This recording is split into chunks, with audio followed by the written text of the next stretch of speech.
Vamos lá. Bom, frequentemente na Bíblia, os anjos são descritos como seres radiantes e gloriosos. Eles são espirituais, ou seja, eles não têm corpo como eu e você temos, de carne e osso, mas pode ser que eles tenham algum tipo de substância, eles sejam feitos de alguma coisa que ultrapassa a nossa compreensão, que não é desse mundo. Alguma coisa gloriosa, alguma substância distinta de tudo aquilo que nós conhecemos, não é? Lembremos que nós somos criados por um Deus que é muito mais do que nós pensamos. E a gente não deve imaginar que Deus, a criatividade de Deus se reduziu a essa massa que nossa, que nos compõe, não é? Nosso Deus é capaz de ter criado uma outra raça, a raça dos anjos, feitos de um corpo que para nós não conseguimos ver, porque eles se movem numa outra dimensão, mas que quando eles aparecem de forma radiante e gloriosa. Aqui você tem a visão famosa de Daniel, no capítulo 10, ele diz que levantou os olhos e eis que um homem vestido de linho, com os lombos cingidos de ouro fino de ufaz. Seu corpo era como berilo, seu rosto parecia um relâmpago e os seus olhos como tochas de fogo. Seus braços e os seus pés como brilho de bronze polido, e a voz das suas palavras como estrondo de muita gente. Então, aqui Daniel está descrevendo o anjo que ele viu lá no rio, não me lembro o nome do rio onde ele estava, me escapa agora, ele estava lá na Babilônia, e ele viu esse anjo sobre o rio. E era o anjo que vinha trazer mensagens de Deus para ele. E a aparência dele era tão gloriosa, o brilho era tão intenso, que Daniel só pôde descrever se referindo às coisas que ele conhecia, e que eram as coisas mais brilhantes que ele tinha conhecimento, como ouro, berilo, relâmpago, tochas de fogo, bronze polido. Então são coisas que brilham, que refugem. E foi isso que Daniel escolheu para definir a aparência do anjo que tinha aparecido para ele lá às margens do rio da Babilônia. Agora, em Mateus 28, 2-3, nós vemos o relato de que quando as mulheres foram no domingo de manhã,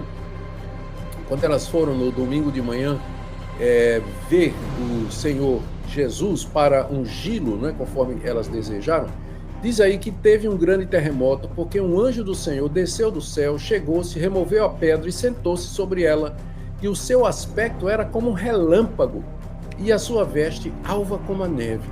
Essa é a descrição que as mulheres passaram para Mateus, que registrou o Evangelho.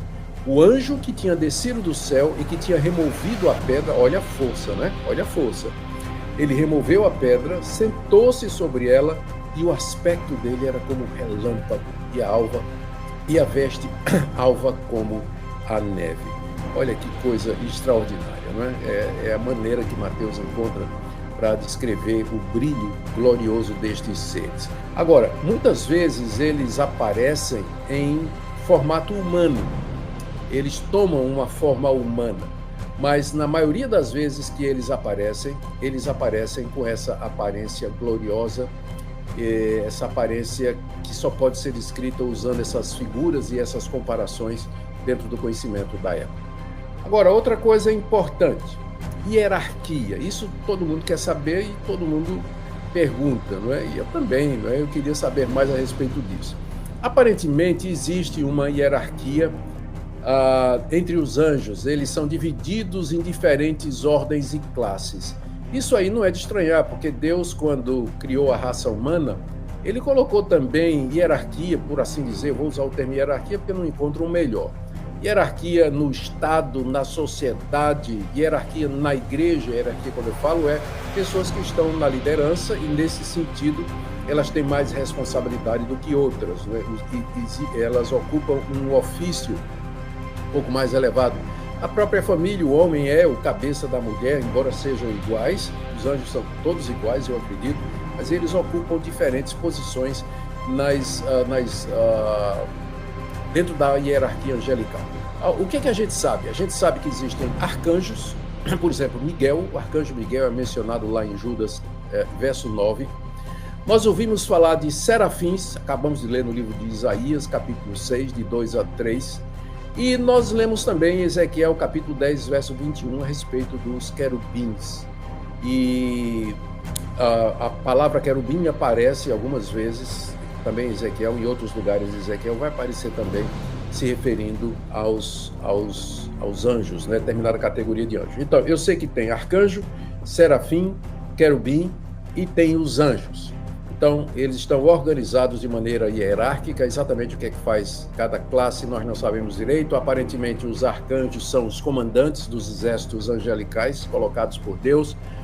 Os serafins estão ocupados da adoração, querubins parece que estão associados com proteção e guarda, e os anjos são mensageiros enviados de Deus para todo mundo, para servir aqueles que são seus. Inclusive, eles estavam presentes lá na tentação, socorrendo o Senhor Jesus, e também no jardim do Getsemane, onde Lucas diz que um anjo do céu desceu e confortava o Senhor Jesus à medida que ele suava sangue.